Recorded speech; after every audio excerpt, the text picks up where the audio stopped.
ಆತ್ಮೀಯ ವೀಕ್ಷಕರೇ, ಶಿಕ್ಷಕ ಆಕಾಂಕ್ಷಿಗಳೇ, ತಮ್ಮೆಲ್ಲರಿಗೂ ಸ್ವಾಗತ. ವಿಡಿಯೋನ ಸ್ಟಾರ್ಟ್ ಮಾಡೋಣ. ಅದಕ್ಕಿಂತ ಮುಂಚೆ ನೀವು ಕೊಡುವ ಒಂದೇ ಒಂದು ಲೈಕ್ ನಮಗೆ ಸಪೋರ್ಟ್ ಆಗಿರುತ್ತೆ. ದಯಮಾಡಿ ವಿಡಿಯೋನ ಲೈಕ್ ಮಾಡಿ, ಅದರ ಜೊತೆಗೆ ನಮ್ಮ ಯೂಟ್ಯೂಬ್ ಚಾನಲನ್ನು ಕೂಡ ಸಬ್ಸ್ಕ್ರೈಬ್ ಮಾಡಿಕೊಳ್ಳಿ. ವೀಕ್ಷಕರೇ, ಕರ್ನಾಟಕ TET 2025ರ ಸರ್ಟಿಫಿಕೇಟ್ ನಮ್ಮ ಮೊಬೈಲ್ ಫೋನ್ನಲ್ಲಿ ಡೌನ್ಲೋಡ್ ಮಾಡುವುದು ಹೇಗೆ, ಅದರ ಜೊತೆಗೆ ಈ ವರ್ಷ ಮುಂಬರುವ 2026ರಲ್ಲಿ ಮೇ ತಿಂಗಳಲ್ಲಿ ಬರುವ ಕರ್ನಾಟಕ TET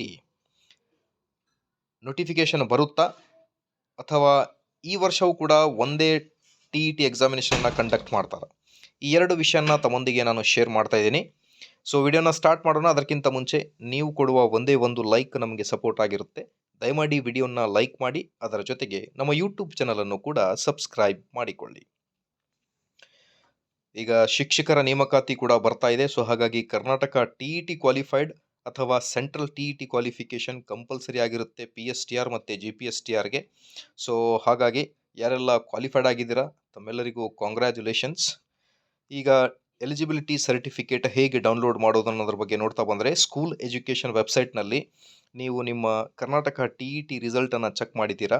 ಅದಾದ ಮೇಲೆ ಈಗ download Karnataka eligibility certificate for qualified candidates only ಅಂತ ಇದೆ. ಸೊ ಯಾರೆಲ್ಲ ಕ್ಯಾಂಡಿಡೇಟ್ಸ್ ಪಾಸ್ ಆಗಿದ್ದೀರಾ, ನಿಮಗೆ ಸ್ಕೂಲ್ ಎಜುಕೇಷನ್ ವೆಬ್ಸೈಟ್ನಲ್ಲಿ ಈ ವಾರ ಮೇ ಬಿ ನಿಮಗೆ ಅಥವಾ ಮುಂದಿನ ವಾರ next week Karnataka TET eligibility certificate link update ಆಗುತ್ತೆ. ಆ ಲಿಂಕಲ್ಲಿ ನಿಮ್ಮ ಅಪ್ಲಿಕೇಶನ್ ನಂಬರ್ ಮತ್ತು ಡೇಟ್ ಆಫ್ ಬರ್ತನ್ನು ಡೌನ್ಲೋಡ್ ಮಾಡಿ ಸಬ್ಮಿಟ್ ಮಾಡಿದರೆ ನಿಮಗೆ ಕರ್ನಾಟಕ TET ಸರ್ಟಿಫಿಕೇಟ್ ಸಿಗುತ್ತೆ. ಅದರಲ್ಲಿ ಏನಾದರೂ ಕರೆಕ್ಷನ್ಸ್ಗಳಿದ್ದರೆ ನೀವು ಕರೆಕ್ಷನ್ಸ್ ಕೂಡ ಮಾಡ್ಕೋಬೋದು.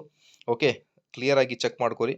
ಸರ್ಟಿಫಿಕೇಟ್ ಡೌನ್ಲೋಡ್ ಮಾಡಿಕೊಂಡು ಸೊ ಜಸ್ಟ್ ಲ್ಯಾಮಿನೇಷನ್ ಮಾಡಿಕೊಂಡು ಇಟ್ಕೊಂಡ್ಬಿಟ್ರೆ certificate, because sometimes link available ಇರೋದಿಲ್ಲ. ಸೊ ಹಾಗಾಗಿ ಡೌನ್ಲೋಡ್ ಮಾಡಿ ಸೇವ್ ಮಾಡ್ಕೊಂಡಿರಿ ಆ ಒಂದು ಫೈಲನ್ನು. ಈಗ ಮೇ 2026ರಲ್ಲಿ ಮತ್ತೊಂದು ಕರ್ನಾಟಕ TET ಎಕ್ಸಾಮಿನೇಷನನ್ನು ಕಂಡಕ್ಟ್ ಮಾಡ್ತಾರಾ ಅನ್ನೋದ್ರ ಬಗ್ಗೆ ಭಾಳಷ್ಟು ಶಿಕ್ಷಕ ಆಕಾಂಕ್ಷಿಗಳು ಕೇಳ್ತಾ ಇದ್ದರು.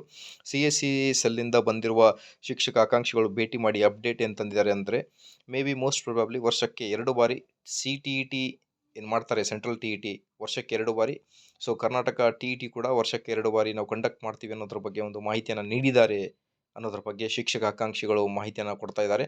ಸೊ ಹಾಗಿದ್ದಲ್ಲಿ ಮಾರ್ಚ್ ಅಥವಾ ಏಪ್ರಿಲ್ನಲ್ಲಿ ನಿಮಗೆ TET ನೋಟಿಫಿಕೇಶನ್ ಬರುತ್ತೆ. ಸೊ ಅದ್ರ ಬಗ್ಗೆ ಏನಾದರೂ ಮಾಹಿತಿ ಬಂದರೆ ಖಂಡಿತ ಶೇರ್ ಮಾಡ್ತೀನಿ. ವಿಡಿಯೋ ಇಷ್ಟದಲ್ಲಿ please like, share and subscribe. Thank you.